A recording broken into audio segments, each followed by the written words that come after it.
Central banks around the world, led by the US Federal Reserve, have taken concerted action to halt the economic slump from the coronavirus pandemic.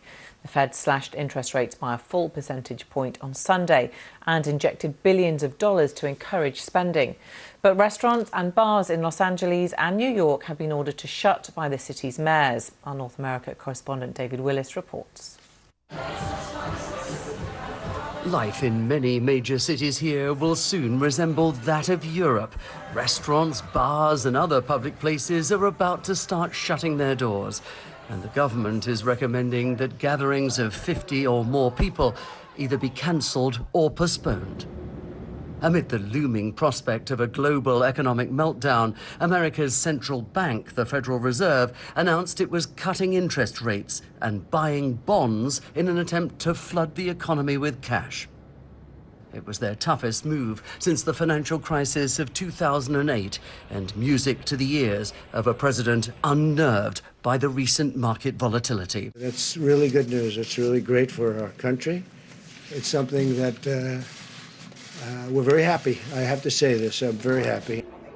Travellers from Europe found themselves crammed into just the kind of crowded spaces that health officials have been urging people here to avoid as they rush to beat the Trump administration's travel ban. That ban widens on Monday night to include passengers from the UK and Ireland. And it did save the economy. But social distancing was on full display at a closed-doors Democratic presidential debate involving Joe Biden and Bernie Sanders. The discussion dominated by questions about the coronavirus. As a result of the virus here, the coronavirus, what we have got to do also is understand the fragility of the economy and how unjust and unfair it is that so few have so much and so many have so little. People are looking for results, not a revolution. They want to deal with the results they need right now. And we can do that by making sure that we make everybody whole who has been so badly hurt. With panic buying gripping stores in many parts of the country, President Trump is urging calm, insisting America's supply chains remain strong. Relax. We're doing great. It all will pass. Nightclubs, cinemas and other entertainment venues are to close in New York as well as restaurants at the order of the city's mayor, who in a statement warned residents of the Big Apple that the coronavirus threat called for what he described as a wartime mentality. David Willis, BBC News, Los Angeles. Well, across Europe, the number of coronavirus infections has risen sharply. Italy, Spain and France have all recorded their highest death tolls in a single day. Strict measures have come into force across the continent to try to limit the spread of the virus, including the closure of schools, shops and businesses and the sealing of borders. Rich Preston has this report. A wave of restrictions across Europe, from the closure of borders to the shutting of schools, restaurants and businesses. Millions of people have been told to stay at home. As the number of cases climbs in Germany, it's announced it'll seal its borders with France, Austria and Switzerland. People without good reason will not be allowed to cross into the country. Commuters and goods vehicles will be exempt. There are now more than 4,800 confirmed coronavirus cases in the country and have been 12 deaths. In the Netherlands, which has seen more than 1,100 cases, bars, restaurants and cafes will be closed. Laatste ronde, last round. In Amsterdam, queues outside cannabis cafes with customers hoping to make a purchase before the doors shut. Croatia says anyone arriving from a country with COVID-19 infections must self-isolate for 14 days. European Union members have been told the best way to get through the crisis is to pool resources and to work together to start making essential life-saving equipment. We are working with the industry to ramp up production. Second, we need to keep in the EU the protective equipment that we need. This is why we adopted today an export authorization scheme for protective equipment. This means that such medical goods can only be exported to non-EU countries with the explicit authorization of the EU governments. In the Czech Republic, people are only allowed to go out to go to and from work, and buy food or medicine and make urgent family visits. Otherwise, the instructions are to stay at home. In Poland, Mass held in empty churches. Austria is banning any gatherings, public or private, of more than 5 people. In Ireland, pubs will be closed. Pressure is mounting on governments to act rigorously to limit the spread of the disease and to put measures in place to be able to deal with the increasingly large number of cases. Rich Preston, BBC News.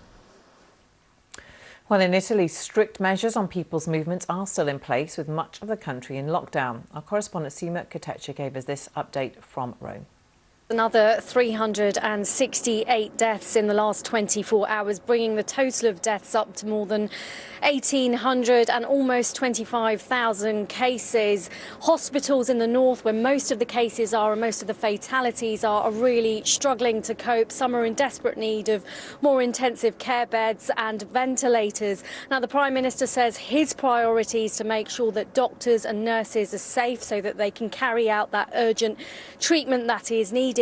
And he says that he's concerned about the outbreak perhaps moving to the south, because in recent weeks tens of thousands of people have moved from the north to the south, and hospitals in the south are not as well equipped. Now, medics from the Wuhan province in China arrived here a few days ago. We know that they're speaking to doctors in Rome about how best to treat people here. They say that the 2 key messages are early isolation and early detection. In the meantime, Italy continues with these stringent measures in place, restricting movement. People aren't allowed to move around the country. They're not even allowed to go for a stroll around cities if they want, unless they have a good reason, whether it's walking a dog, whether it's going to the shop, whether it's running to do some exercise. But going for a simple stroll, for example, through St. Peter's Square here in Rome, is not allowed. And if they break those rules, they could face a prison sentence or a fine. Sima, given that much of the country is in lockdown, some serious worries about the economic fallout, and the government there have been talking about how they're going to help with that. That's right. There's some talk about investing more money into the economy, paying people while they're off, because a lot of people are not working at the moment unless it's essential, or they're working from home. But looking around Rome, people are inside, on their laptops, perhaps watching TV. These measures have been in place for the last few days, unlike countries like Spain, where they've just been enforced. People here are still adjusting to those stringent measures, and there's a bit of anxiety over how long these measures are going to last. The Prime Minister has said till the end of the month, but he's also said that he's going to be assessing every day whether these measures are actually making an impact at all, so they could remain in place till next month. Sima Katecha there. Well, in France, local elections have gone ahead despite lockdown measures to restrict public contact and contain the spread of coronavirus. Lucy Williamson reports from Paris. Bars, restaurants and schools are shuttered across the country. Museums and cinemas are locked. The only places still open are essential services, grocers, chemists, newsagents and polling stations. The decision to continue with the first round of this election in the midst of the coronavirus epidemic was reportedly questioned until the last minute. Metal railings were installed in polling stations to channel voters along specific routes. Tape markings on the floor kept them a metre apart from each other. Gloves and hand sanitizer were provided, and voters were asked to bring their own pens. But there's a feeling among some people here that the government is sending mixed messages. Turnout by late afternoon was sharply down, and some doctors have been advising people not to go and vote for fear of catching or spreading the virus. In a week's time, the government faces the same decision again. The second round of this vote is due next Sunday. But what was seen by President Macron's party as a chance to establish itself across the country is now viewed by many here as a chance for coronavirus to do the same. Lucy Williamson, BBC News, Paris.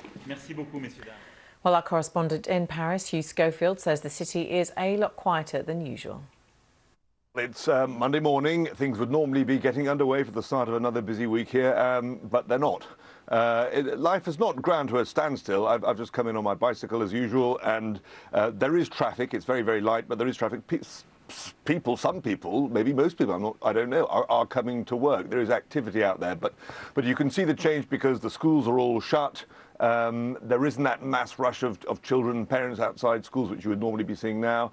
And all the cafes and brasseries where people would normally be taking their early morning coffee, they're all shut with all the seats piled up behind barriers and glass and so on. So things are really slowing down. But I have to say that there is in the air also a fear that things are going to get worse, both on the coronavirus infection front and also on the kind of measures front.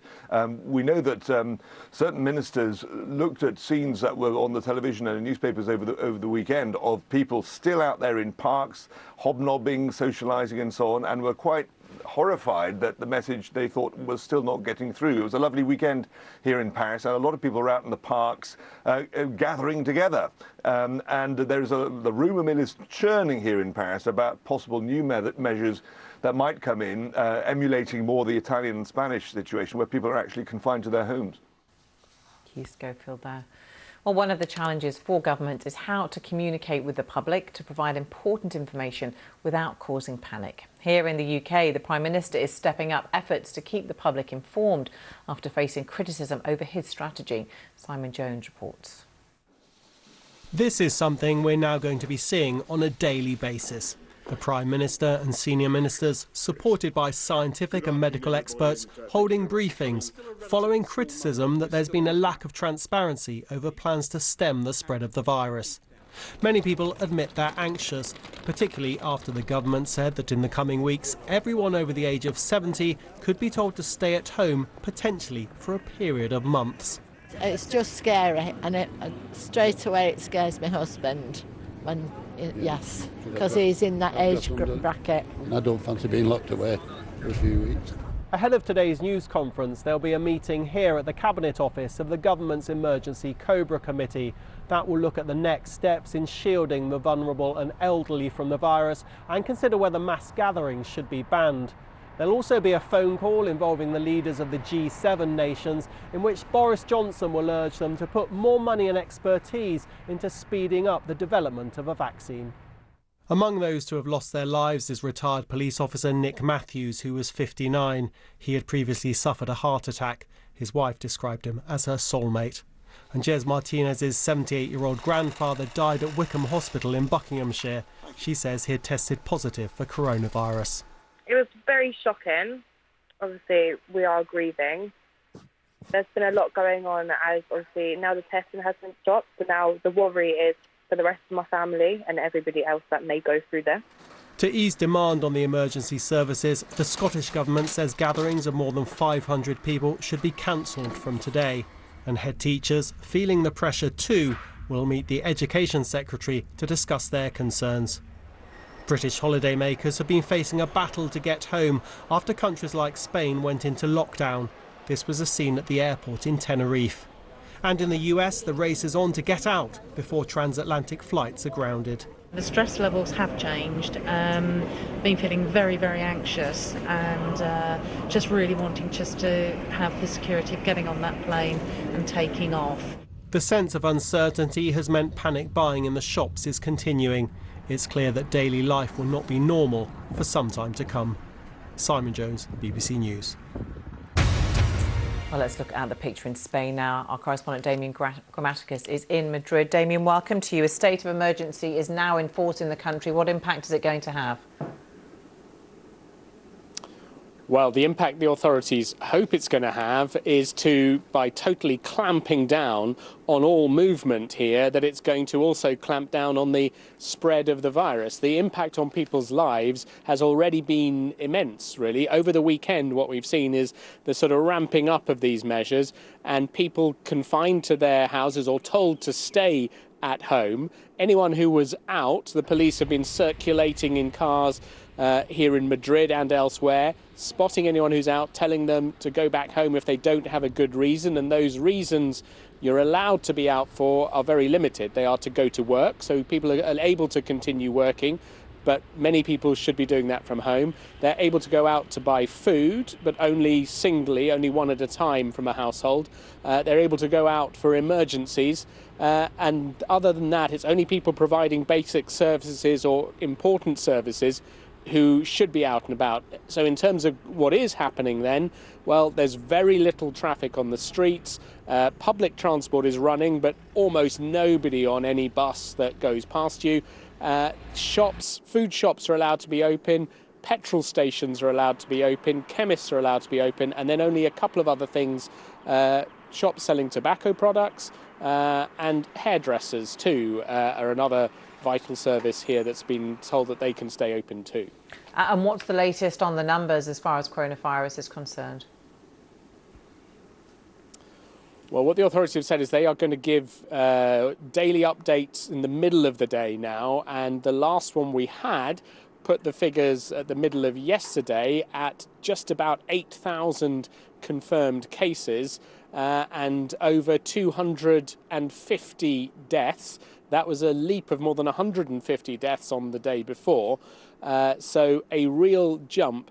But the thing to really bear in mind there is that most of that, or a huge proportion of that, is focused here on Madrid. So where in Italy you have the preponderance of cases up in the north, in those northern communities that were sealed off some time ago, here you have it in a capital city, and so it's Madrid that is the sort of epicenter for Spain of this outbreak here.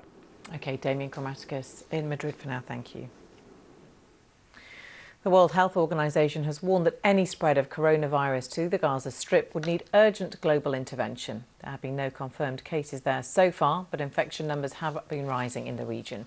Gaza's health system is already under significant pressure, with more than 2 million people living in densely populated conditions. Here's our Middle East correspondent Tom Bateman. Gaza's children are weary.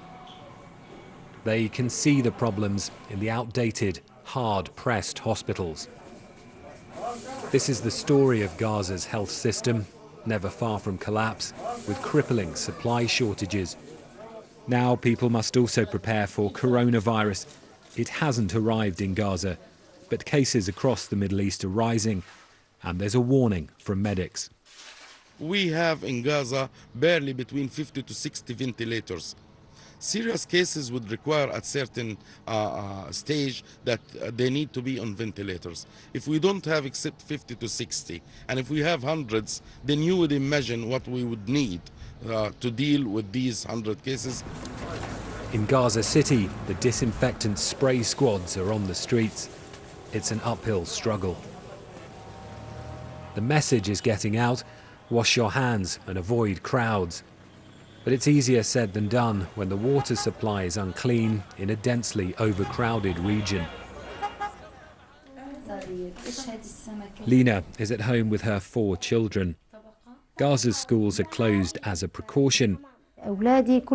I asked my kids not to socialize with people and friends and avoid handshaking. Each class in school contains 40 or 50 pupils, and they gather in a very narrow space. So I say that prevention is better than treatment. At the border with Egypt, these were among the last people able to pass. Movement in and out of Gaza is always heavily restricted, and now crossings are closed except for humanitarian cases. Nearby, they improvise. Truck containers have been readied as isolation units. Everyone hopes for the best, but preparing for the worst in Gaza comes with huge challenges. Protests broke out last month against reported plans to isolate any coronavirus patients in a new hospital. It's feared infection could thrive in Gaza's crowded refugee camps. A health system that could buckle, already strained by boiling tensions between Israel and Hamas, the militant group that runs Gaza, and by Israel and Egypt's blockade of the Strip, meant to stop weapons supply. More than 11 years of blockade, by land, by sea, by sky. We don't have hotels that tourists stay at, so we don't meet them. Thank God, maybe some good can come from the bad. Gaza has so far avoided confirmed coronavirus cases. People know its impact could stretch their health system to the limit. Tom Bateman, BBC News, Jerusalem. The number of new cases in China continues to fall. Officials are reporting just 12 newly confirmed cases, 4 of which are in Hubei province, where the disease was first diagnosed, and 12 of which were imported by people coming to China. But the economic effects of the outbreak are becoming clearer. China's industrial output contracted at the sharpest pace for 3 decades in the first 2 months of this year. It was down by 13.5% and retail sales shrank by 20%. Analysts say it could take months before the Chinese economy returns to normal. However, these pictures shown on China's state TV seem to be trying to suggest some degree of normality is returning. They show junior and senior high school students in Guizhou province in southwest China returning to class after lessons were suspended to try and stop the virus spreading. Screening measures, though, as you can see, remain in place.